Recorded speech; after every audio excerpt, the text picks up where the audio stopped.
Welcome everyone. My name is Simon. I'm work with Alvéole, and here we are at Apartment VIE in beautiful sunny Montreal, and we are installing a beehive on this rooftop. Today, as you can see, I've got some stuff laid out here, and we're gonna install it right in this beautiful beacon. And we've got this beautiful garden too that's managed by a company called Habitat, which we collaborate with. And yeah, this beehive is meant for educational purposes. It's really meant for everyone involved in the building, whether it be tenants or employees or visitors, to come and enjoy these bees' presence and learn with us. So without further ado, I'm gonna start setting up. So our first step starts by lighting up our smoker. I'm just lighting up some burlap right now, and this is to warn the bees of our presence, and likewise when they smell the smoke they want to gorge themselves with honey, and when their bellies are full of honey, much like us when we have a nice chunk of ice cream, we feel much better. So it just helps us do our job with ease.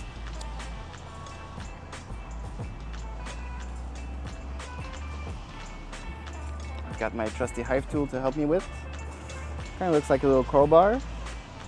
We use it for every manipulation inside the hive, but mostly to move frames. It's a real smoke show.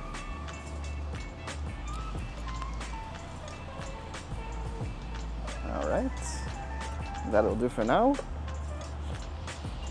And now we've got our little box over here, our little orange box. It contains what we call a nucleus colony, which is just a fancy term to say a baby colony. And inside of there is a bunch of bees. And we're gonna open it in just a minute to put them inside of their brand new hive. So I just put a little bit of smoke in there to let them know we're coming. We'll let that settle in for them. And in the meantime, we'll set up our hives. And so inside of these, you can see there's two different colors of frames. And I'll pull one out for you. So these are wax frames. This is a nice example. And you see these have two colors as well. These used to host brood, which are baby bees, and then this much clearer wax used to have honey in it. So these will do great for brood rearing. And we also got foundation frames, which is clear plastic coated with a little bit of beeswax and nice brand new wood. So these will give them a little bit of project to get busy with in these upcoming summer months. And this is also a way we have them replace the older frames. And we'll set ourselves up with our second story as well. This is what we call an inner cover. This goes between the roof and the inside of the box, and it gives the bees a bit of breathing room.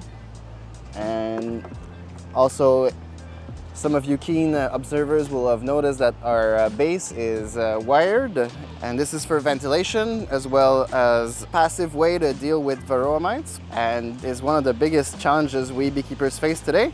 Doing education with the greater public helps us deal with these issues a little bit better. As social beekeepers with Alvéole, we tend to choose very, very gentle bees because we do education and we want to bring people closer to nature. We don't really need to use protection, and likewise we don't want people and visitors to have to use protection either. Bees are very docile and they often get confused with wasps, which have a bad rep. So here we are. We're looking at a frame of nectar, as you can see from the glimmering drops that are inside these honeycomb. And we've got a bunch of worker bees over here. And as some keen observers might have noticed that these bees over here are a little bit bigger than the others. And you might wonder why. And these are not the queen. These are males, also called drones. And these don't sting. These little guys here, they don't have any stingers. They are just here to mate with queens. So I'm just gonna put these little bees on the edge because we want the resource facing the edge of the box. and the brood will go in the middle. It needs to be kept nice and cozy. Let's keep going. Well, this one's quite heavy.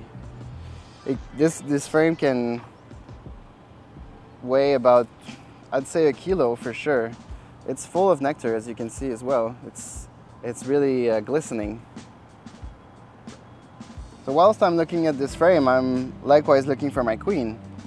She's a little bit bigger than the other bees, and she walks a bit differently, and she's got this royal court that surrounds her all the time. She can be tricky to spot, but also when you notice her, it's hard not to see the difference.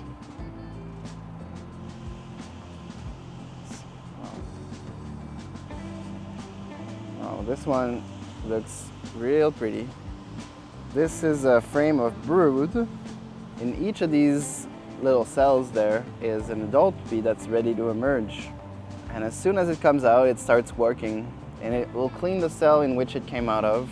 And we've got different stages of growth, likewise, in these frames. We've got some little larvae here, and bigger ones, and finally some capped brood. Maybe we'll see some eggs. Oh yes, there we are. In this corner here, there's a little mini grain of rice in these combs. And this is how the life of a worker bee starts. Well, all bees really. And some of you may have noticed too that some bees are a little darker, some bees are a little lighter, some are fuzzier. And this mostly relates to their age, but also, just like us and just like our pets, bees have different genetics, and they have their own character, their own behavior, their own look. So they're all a little bit different. It is a work of patience to work a beehive, and sometimes things just don't move as fast as you'd like. But if the bees have taught me one thing, is that you got to be patient and listen to them. Often people ask me, what can we do to help the bees? It's often said that they're not doing so well. And I was just talking about dandelions just a bit earlier, so that's one thing you can do if you have a lawn. You can leave the dandelions in May. You can plant some nectarous flowers. You can put out some water for them during the hot summer days, and you can inform your friends and colleagues and neighbors about the issues that surround bees, and yeah, just share the good word. Because the more we know about them, the better we can love them and help them. Let's close these bees up, wish them a warm welcoming to their new home. So these bees here will eventually make their way into the hive, but since they don't know where it is just yet, I'm gonna put them on the ground, make them a little bridge, and they'll get attracted to the hive by the scent that it makes. So most of them know how to fly already, but for those that don't, here they go. Welcome home. And we'll just give them a little bit of smoke to make them go down. I don't want to squish any of these when I put on my second story. And then, here we go. Perfect. And now my inner cover.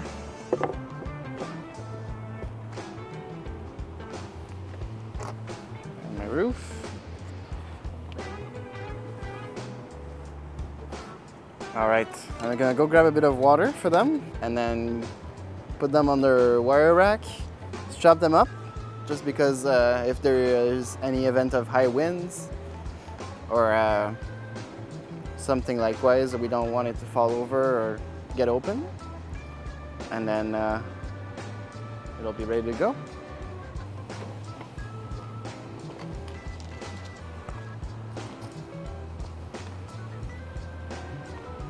Gonna set these up on here.